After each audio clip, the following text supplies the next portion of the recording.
चलिए दोस्तों, तो एक बार फिर से स्वागत है आप सबका आपके अपने यूट्यूब चैनल एग्ज़ाम ऑफिशियल में। मैं वीर आज लेकर के चलूँगा आरआरबी एनटीपीसी 2020 का जो प्रैक्टिस सेट है उसका पार्ट 5। ठीक है दोस्तों, तो बिना किसी देरी के चलिए क्वेश्चन को देखते हैं हम लोग। तो पहला क्वेश्चन है दोस्तों कि फ्रंटियर गांधी के नाम से कौन विख्यात थे। तो यहाँ पर चार ऑप्शन मिल जाता है: लाला लाजपत राय, पटेल, वल्लभ भाई पटेल, राजेंद्र प्रसाद और खान अब्दुल गफ्फार खान। तो किसको जाना जाता है दोस्तों फ्रंटियर गांधी के नाम से? खान अब्दुल गफ्फार खान को। ठीक है दोस्तों, चलिए दोस्तों फिर अगला क्वेश्चन देख लेते हैं। क्वेश्चन नंबर 2 कह रहा है दोस्तों कि सिंधु घाटी के वासियों द्वारा कौन सी खेती रबी के फसल के रूप में की जाती थी? रबी के फसल के रूप में की जाती थी। तो यहाँ पर चार ऑप्शन मिल जाता है: दलहन, गेहूं, कपास, धान। तो इसका सही आंसर होगा दोस्तों गेहूं। इसका सही आंसर होगा गेहूं। और गेहूं से पहले कौन सी अनाज वो लोग उगाते थे? जौ। कौन सी? जौ। ठीक है दोस्तों, तो चलिए अगला क्वेश्चन देख लेते हैं। क्वेश्चन नंबर 3 कह रहा है दोस्तों कि कृषि कंपोस्ट खाद किसके द्वारा बनाई जाती है? यहाँ पर चार ऑप्शन मिल जाता है: केचुआ, पशु, जीवाणु या फिर कवक के द्वारा। तो इसका सही आंसर हो जाएगा दोस्तों केचुआ। ये जो केचुआ है दोस्तों कि मिट्टी को चाल चाल करके खाद के रूप में बदल देता है, उपजाऊ मिट्टी के रूप में बदल देता है। ठीक है दोस्तों, इसीलिए केचुआ को क्या कहा जाता है? किसान का दोस्त। क्या कहा जाता है? किसान का दोस्त कहा जाता है। ठीक है दोस्तों, चलिए दोस्तों फिर अगला क्वेश्चन देख लेते हैं। क्वेश्चन नंबर 4 है दोस्तों कि भोपाल गैस त्रासदी के लिए उत्तरदायी प्रमुख प्रदूषक कौन था? अर्थात जो नीचे चारों ऑप्शन दिए गए, चारों गैस दिए गए, इसमें से प्रमुख कौन था? उसमें से निकलने वाला गैस कौन था? तो क्लोरोफ्लोरोकार्बन, क्लोरीन, ब्रोमीन या फिर मिथाइल आइसोसाइनाइड। तो इसका सही आंसर है दोस्तों option number 20 B, methyl isocyanide. ठीक है दोस्तों, चलिए क्वेश्चन नंबर 5 देख लेते हैं हम लोग। क्वेश्चन नंबर 5 कह रहा है दोस्तों कि विद्युत चुंबक के रूप में सामान्यतः किस धातु का प्रयोग होता है? तो यहाँ पर चार ऑप्शन मिल जाता है दोस्तों आपको: कोबाल्ट, निकिल, तांबा और लोहा। तो यहाँ पर सबसे सही आंसर है दोस्तों लोहा। लोहे को आपको जो है कि विद्युत चुंबक के रूप में प्रयोग में होता है। ठीक है दोस्तों, तो क्वेश्चन नंबर 6 देख लेते हैं दोस्तों हम लोग। क्वेश्चन नंबर 6 है दोस्तों कि मिर्गी बीमारी जो है यह क्या है? किस चीज़ की बीमारी है? श्वसन प्रणाली की, हृदय की, त्वचा की या स्नायु प्रणाली की? तो इसका सही आंसर है दोस्तों स्नायु प्रणाली की बीमारी है मिर्गी। ठीक है, चलिए दोस्तों क्वेश्चन नंबर 7 देख लेते हैं हम लोग। क्वेश्चन नंबर 7 है दोस्तों कि सिखों के धार्मिक स्थलों में से कौन सा भारत में नहीं है? सिखों के धार्मिक स्थलों में से कौन सा भारत में नहीं है? ननकाना साहिब, पाउटा साहिब, नांदेड़ या फिर केसरगढ़ साहिब। तो दोस्तों इसका सही आंसर होगा ननकाना साहिब, जबकि ये तीनों भारत में है, जबकि ननकाना साहिब नहीं है भारत में। ठीक है, इसका सही आंसर होगा ननकाना साहिब। अगला क्वेश्चन देख लेते हैं। क्वेश्चन नंबर 8 है दोस्तों निम्न में से किस यूरोपीय संघ की देश की मुद्रा यूरो नहीं है? क्या यूरो नहीं है? दोस्तों यहाँ पर बता दें कि लगभग जितने भी यूरोपीय देश हैं उनमें सभी देशों की मुद्रा यूरो है, लेकिन कुछ देश ऐसे हैं अपवाद के रूप में हैं जिनकी देश की मुद्रा यूरो नहीं है, जैसे कि स्वीडन, जैसा कि यहाँ पर दिया गया है। और यहाँ पर जो और ऑप्शन में है स्पेन, फ्रांस और जर्मनी, इन तीनों की मुद्रा क्या है?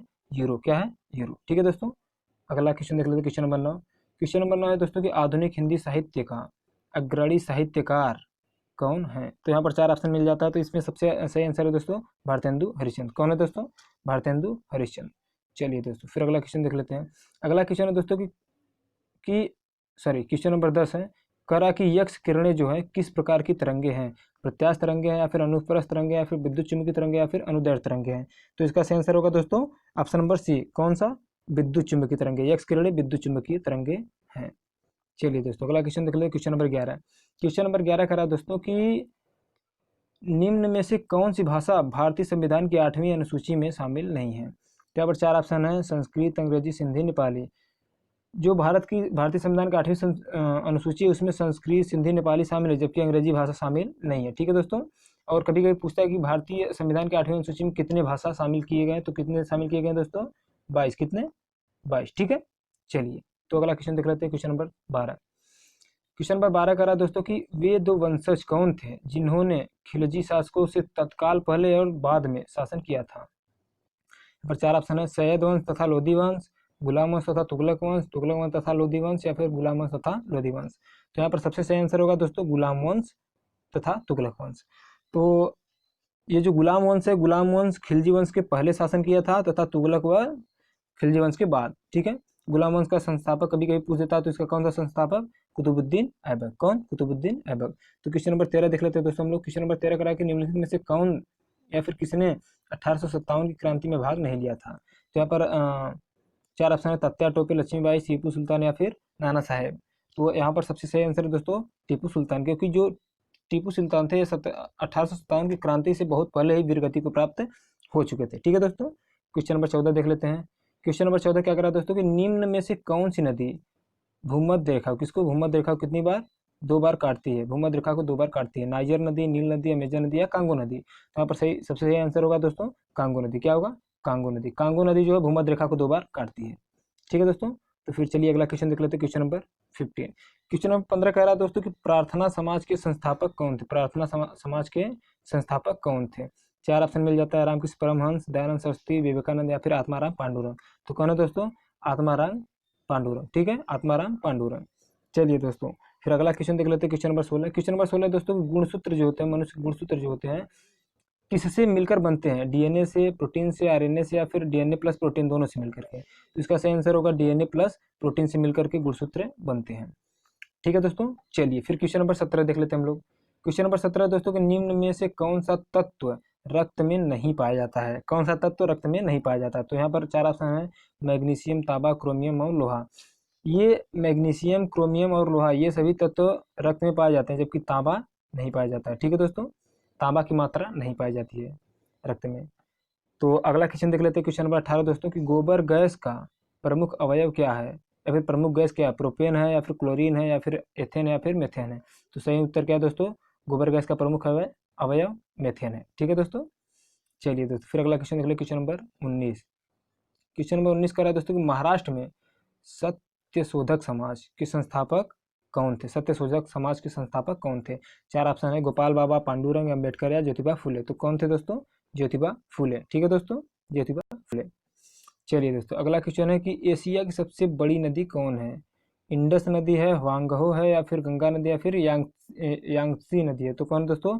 ऑप्शन नंबर 20 बी यांगत्सी नदी है। ठीक है दोस्तों, एशिया की सबसे बड़ी नदी। ठीक है, चलिए दोस्तों एशिया की बता रहे हैं। तो अगला क्वेश्चन देख लेते हैं दोस्तों कि एशिया की सबसे, सॉरी ये तो हो गया दोस्तों।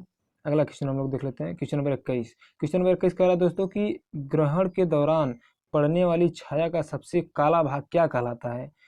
प्रभामंडल, उपछाया, ब्लैक होल या प्रच्छाया? तो क्या कहलाता है दोस्तों? प्रच्छाया। अभी एक दिन पहले ही सूर्य ग्रहण हुआ है। ठीक है दोस्तों, तो उसके दौरान जो काला भाग दिखाई देता है छाया के रूप में, तो वह क्या कहलाता है? प्रच्छाया। ठीक है दोस्तों, चलिए दोस्तों क्वेश्चन नंबर 22 हम लोग देख लेते हैं। क्वेश्चन नंबर 22 है कि गोमतेश्वर मूर्ति कहाँ स्थित है? जयपुर में, एलोरा में, कोलकाता में या श्रवण बेलगोला में? तो कहाँ स्थित दोस्तों? श्रवण बेलगोला में। ठीक है दोस्तों, कहाँ स्थित है गोमतेश्वर मूर्ति? श्रवण बेलगोला में। चलिए दोस्तों क्वेश्चन नंबर 23 देख लेते हैं हम लोग। दोस्तों क्वेश्चन नंबर 23 कह रहा है कि वह पहला राज्य जिसने परिसीमन आयोग के अधीन मतदान किया था, जिसने परिसीमन के अधीन मतदान किया था? केरल ने किया था, तमिलनाडु ने या आंध्र प्रदेश ने या कर्नाटका ने? तो वह कौन सा प्रथम राज्य था दोस्तों? कर्नाटका। कौन सा? कर्नाटक। ठीक है, कर्नाटक। चलिए तो अगला क्वेश्चन है क्वेश्चन नंबर 24। क्वेश्चन नंबर 24 है दोस्तों, फ्लोएम में सहचर कोशिकाएं किसमें पाई जाती है? आवृत बीजी में, अनावृत बीजी या फिर टेरिडोफाइटा या फिर ब्रायोफाइटा? तो किसमें पाई जाती है दोस्तों? आवृत बीजी में। फ्लोएम में सहचर कोशिकाएं आवृत बीजी में पाई जाती है। ठीक है दोस्तों, क्वेश्चन नंबर 25 देख लेते हैं। क्वेश्चन नंबर 25 कह रहा है दोस्तों कि निम्न में कौन सा तत्व उत्कृष्ट गैस का उदाहरण है? हीलियम, नाइट्रोजन, क्लोरीन या फिर हाइड्रोजन? तो इसका सही आंसर है दोस्तों हीलियम। जो ये हीलियम गैस दोस्तों यह जो है कि वायुयानों के टायरों में भरा जाता है। ठीक है, ताकि जब वायुयान लैंड करे तो ज़्यादा गर्म न हो, अन्यथा फटने की संभावना ज़्यादा हो जाती है। ठीक है दोस्तों, चलिए दोस्तों अगला क्वेश्चन देख लेते हैं, क्वेश्चन नंबर 26। क्वेश्चन नंबर 26 है दोस्तों कि निम्न में कौन सा तत्व प्राकृतिक रेडियो एक्टिवता नहीं दर्शाता है? एल्यूमिनियम या यूरेनियम या थोरियम या पोलोनियम? तो सही आंसर है दोस्तों एल्यूमिनियम। ठीक है दोस्तों, क्वेश्चन अगला देख लेते हैं, क्वेश्चन नंबर 27। तो दोस्तों यहाँ पर क्वेश्चन नंबर 27 है कि जैव विविधता अभियान पर सम्मेलन का सचिवालय कहाँ स्थित था? जैव विविधता अभियान पर सम्मेलन का सचिवालय कहाँ स्थित था? टोरंटो में, लंदन में या इटली में या मॉन्ट्रियल में? तो कहाँ स्थित था दोस्तों? मॉन्ट्रियल में। कहाँ पर? मॉन्ट्रियल में। ठीक है दोस्तों, चलिए दोस्तों फिर अगला क्वेश्चन देख लेते हैं, क्वेश्चन नंबर 28। क्वेश्चन नंबर 28 है दोस्तों, भूमध्य रेखा निम्नलिखित किस देश से होकर नहीं गुजरती है? सॉरी, निम्नलिखित में से किस देश से होकर नहीं गुजरती है? केन्या से, ब्राजील से, इंडोनेशिया से या मेक्सिको से? तो किस देश से नहीं होकर गुजरती है? मेक्सिको से। ठीक है दोस्तों, जबकि केन्या से होकर गुजरती है, ब्राजील से भी होकर गुजरती है, इंडोनेशिया से भी होकर गुजरती है, लेकिन मेक्सिको से होकर नहीं गुजरती है। केन्या जो है अफ्रीका अफ्रीका महाद्वीप का देश है, ब्राज़ील दक्षिण अमेरिका महाद्वीप का देश है, इंडोनेशिया एशिया महाद्वीप का देश है। ठीक है दोस्तों, तो चलिए आगे देख लेते हैं अगला क्वेश्चन, क्वेश्चन नंबर 29।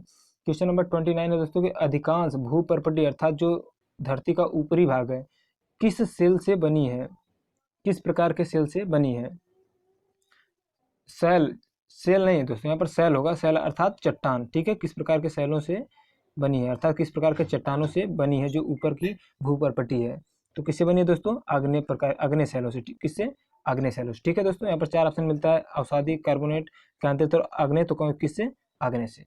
चलिए दोस्तों क्वेश्चन नंबर 30 देख ले। क्वेश्चन नंबर 30, क्वेश्चन नंबर 30 करा दोस्तों, वातावरण की वह परत जो रेडियो तरंगों को परावर्तित करती है कौन सी है, वह कौन सी परत जो रेडियो तरंगों को परावर्तित करती है। ठीक है दोस्तों, तो बाह्यमंडल, आयनमंडल, अवसादी या फिर समताप मंडल। यहाँ पर 4 ऑप्शन मिल जाते हैं, तो इसका सही आंसर है दोस्तों आयनमंडल। जो आयनमंडल है यह रेडियो तरंगों को परावर्तित करती है। ठीक है दोस्तों, अगला क्वेश्चन देख लेते हैं, क्वेश्चन नंबर 31। क्वेश्चन नंबर 31 दोस्तों, बास्केटबॉल टीम में कितने खिलाड़ी होते हैं। तो कितने खिलाड़ी होते हैं दोस्तों, 5 खिलाड़ी होते हैं। कितने, 5 खिलाड़ी होते हैं। अगला क्वेश्चन देख लेते हैं दोस्तों, अगला क्वेश्चन है दोस्तों 32वां क्वेश्चन क्या है, विश्व का सबसे बड़ा खनन पत्थर क्या है। विश्व का पूछ रहा है, तो यहाँ पर 4 ऑप्शन है, पार्डन, हैमिल्टन, नवा सेवा या फिर हेडलैंड। तो क्या है दोस्तों, हेडलैंड। ठीक है, अगला क्वेश्चन देख लेते हैं, क्वेश्चन नंबर 33। क्वेश्चन नंबर 33 है दोस्तों कि यह नरलिंग हार्मोन है अर्थात निम्न में नरलिंग हार्मोन क्या है। इंसुलिन है, एस्ट्रोजन है या प्रोजेस्टेरोन है या फिर टेस्टोस्टेरॉन है। तो कौन है दोस्तों, टेस्टोस्टेरॉन है। निम्न में नरलिंग हार्मोन कौन है, टेस्टोस्टेरॉन। ठीक है दोस्तों, तो क्वेश्चन नंबर 34 देख लेते हैं दोस्तों। क्वेश्चन नंबर 34 है दोस्तों कि बुद्ध की मृत्यु कब हुई थी, बुद्ध की मृत्यु कब हुई थी अर्थात ग्रह वाला बुद्ध नहीं, गौतम बुद्ध। ठीक है, तो कब हुई दोस्तों, यहाँ पर 4 ऑप्शन है, 483 ईसा पूर्व, 438 ईसा पूर्व, 468 ईसा पूर्व या 453 ईसा पूर्व। तो यहाँ पर सबसे सही आंसर है दोस्तों 483 ईसा पूर्व, ऑप्शन नंबर ए 483 ईसा पूर्व बुद्ध की मृत्यु हुई थी, गौतम बुद्ध की मृत्यु हुई थी। ठीक है दोस्तों, क्वेश्चन नंबर 35 दोस्तों की दक्षिण भारत में प्रसिद्ध जैन केंद्र, क्या जैन केंद्र कहाँ स्थित है, मदुरई में, श्रवण बेलगोला में, रामेश्वरम में या काशी में। तो इसका सही आंसर है श्रवण बेलगोला में। कहाँ पर दोस्तों, श्रवण बेलगोला में। चलिए दोस्तों क्वेश्चन नंबर 36 हम लोग देख लेते हैं। क्वेश्चन नंबर 36 है दोस्तों कि निम्न में कौन खरीफ की फसल नहीं है, मक्का, चावल, कपास या जौ। तो जौ खरीफ की फसल नहीं है, जबकि मक्का, चावल और कपास खरीफ की फसल के अंतर्गत आते हैं। ठीक है दोस्तों, चलिए दोस्तों फिर क्वेश्चन नंबर 37 देख लेते हैं। क्वेश्चन नंबर 37 का रहा है दोस्तों कि चंद्रगुप्त मौर्य ने अपने अंतिम दिन कहाँ गुजारे थे, काशी में, उज्जैन में, पाटलिपुत्र में या श्रवणबेलगोला में। तो चंद्रगुप्त मौर्य ने अपने अंतिम दिन, अपने जीवन के अंतिम दिन, अंतिम समय श्रवणबेलगोला में गुजारे थे। ठीक है, ठीक है दोस्तों, चलिए तो फिर अगला क्वेश्चन देख लेते हैं, क्वेश्चन नंबर 38। क्वेश्चन नंबर 38 है कि दोस्तों एक परमाणु के अंदर एक इलेक्ट्रॉन की संपूर्ण ऊर्जा कितनी होती है या फिर क्या होती है, अनंत होती है या फिर शून्य होती है या फिर शून्य से कम होती है या फिर शून्य से अधिक होती है। तो एक परमाणु के अंदर एक इलेक्ट्रॉन की संपूर्ण ऊर्जा शून्य से कम होती है। क्या होती है दोस्तों, शून्य से कम होती है। ठीक है दोस्तों, क्वेश्चन नंबर 39 देख लेते हैं। क्वेश्चन नंबर 39 है दोस्तों कि निम्न में से किसे पेंसिल में प्रयुक्त किया जाता है। जो पेंसिल का काला भाग होता है वह किसका बना होता है, फास्फोरस का, गंधक का, चारकोल का या ग्रेफाइट का। तो इसका सही आंसर है दोस्तों ग्रेफाइट का। दोस्तों जितने पीछे हमने क्वेश्चन बताए सभी क्वेश्चन पूछे जा चुके हैं, और ये जो 39 यह भी कई बार पूछा जा चुका है कि पेंसिल में प्रयुक्त होने वाला काला पदार्थ किस चीज़ का बना होता है। तो दोस्तों ग्रेफाइट का बना होता है। तो मिस मत कीजिएगा दोस्तों, एक भी क्वेश्चन को हम बार बार बता रहे हैं कि सभी क्वेश्चन पीछे एग्जाम में पूछे जा चुके हैं और आने वाले एग्जाम में भी पूछे जाएंगे। ठीक है दोस्तों, तो अगला क्वेश्चन देख लेते हैं, last question number 40 last question है। क्वेश्चन है दोस्तों कि दूसरे गोलमेज सम्मेलन में भारतीय राष्ट्रीय कांग्रेस का प्रतिनिधित्व किसने किया था। दोस्तों यहाँ पर क्यों दूसरा ही क्यों पूछा है, पहला और तीसरा भी पूछ सकता था, क्योंकि टोटल गोलमेज सम्मेलन 3 गोलमेज सम्मेलन हुए थे, जिसमें से दूसरे गोलमेज सम्मेलन में कांग्रेस का प्रतिनिधित्व किसने किया दोस्तों, महात्मा गांधी ने। किसने, महात्मा गांधी ने, जबकि पहले और तीसरे गोलमेज सम्मेलन में महात्मा गांधी शामिल नहीं हुए थे। ठीक है दोस्तों, तो दोस्तों ये हो गया आपका 40 क्वेश्चन, 40 MCQs। तो दोस्तों आशा करते हैं कि आप लोग पूरी तरह से समझ में आए होंगी, और सभी लोग बने रहिए। अगर वीडियो अच्छा लगता है दोस्तों को तो लाइक कीजिए, सब्सक्राइब कीजिए और अपने दोस्तों में भी शेयर कीजिए जो लोग तैयारी कर रहे हैं। ठीक है, जो लोग तैयारी कर रहे हैं उनमें उनको शेयर कीजिए। और दोस्तों मैं आप लोगों को बता दूं कि आज से हम कल सुबह से आप लोगों को ज्योग्राफी की वीडियो मिलने लगेंगी यूपीपीएससी के लिए, यूपीपीएससी के लिए, ठीक है दोस्तों। उसमें मैं सामने आके बताऊंगा, सामने आके पढ़ाऊंगा, न कि ऐसे ही वॉइस रिकॉर्डर के थ्रू, ठीक है दोस्तों। तो मिलते हैं अगले वीडियो में, तब तक के लिए शुक्रिया, बाय बाय।